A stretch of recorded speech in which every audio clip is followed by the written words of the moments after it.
Sir पे कोई ट्रिफाइल haematoma तो नहीं है। अब इसका पीछे एक कैपेट बना हुआ है, आपने पूरा ये देखा। उसके बाद आपने अब इसकी पोजीशन एक ऐसी इसलिए बनी हुई है क्योंकि ये बहुत ही टफ एंड रफ सरफेस के ऊपर इसका सर कंटिन्यूसली रहता है। तो आपको ये पता चल गया कि इसकी सर की शेप थोड़ी एलोंगेटेड है।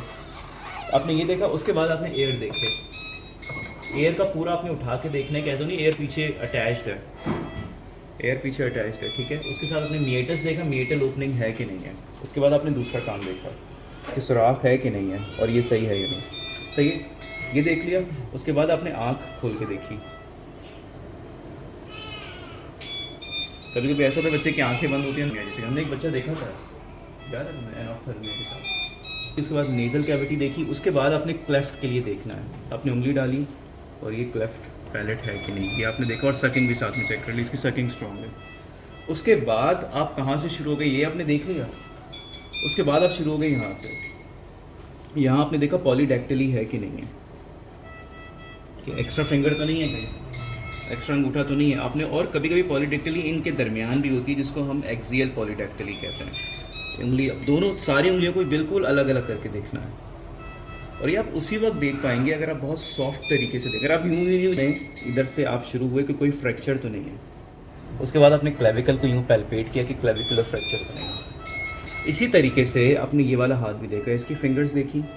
और अगर आपने इस पर कैनुला लगा हुआ था तो आप इंतज़ार करेंगे जब कैनुला निकल जाएगा तो आपने असेस करना है, हो जाता है यहाँ पे पॉलीडैक्टिली है। तो आपने यहाँ की क्लेविकल देखी और नेक देखा, शॉर्ट नेक तो नहीं है, सही है। उसके बाद आपने चेस्ट की शेप देखी और आपने चेस्ट को ऑस्कल्टेट कर दिया कि कोई मरमर तो नहीं, अगर बच्चा चुप है तो।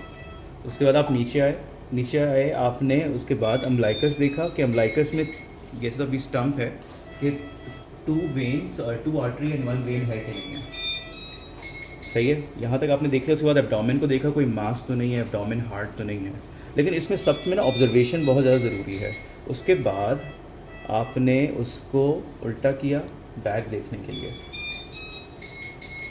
अब सर का आपने बैक देखा, नेक का बैक देखा, कोई हेमेंजियोमा तो नहीं, बैक देखी, कोई वो तो नहीं है, एमएमसी वाली कोई चीज़ तो नहीं है। आपने यहीं से डायपर खोला ताकि आप बैक की एनल ओपनिंग देख सकें। आपने ये देखा कोई एनल पिट तो नहीं है। उसके बाद आपने एनल ओपनिंग देखी, सही है। अब आपका पीछे का काम सारा हो गया। और इसको स्ट्रेट करें। अब आपने इसके लेग्स देखे कि लेग्स स्ट्रेट हो रहे हैं, और फिर आप बार्लो एंड ऑर्टोलोनी मैन्यूवर करते हैं जो कि DDH के लिए होता है, वो आपने किया।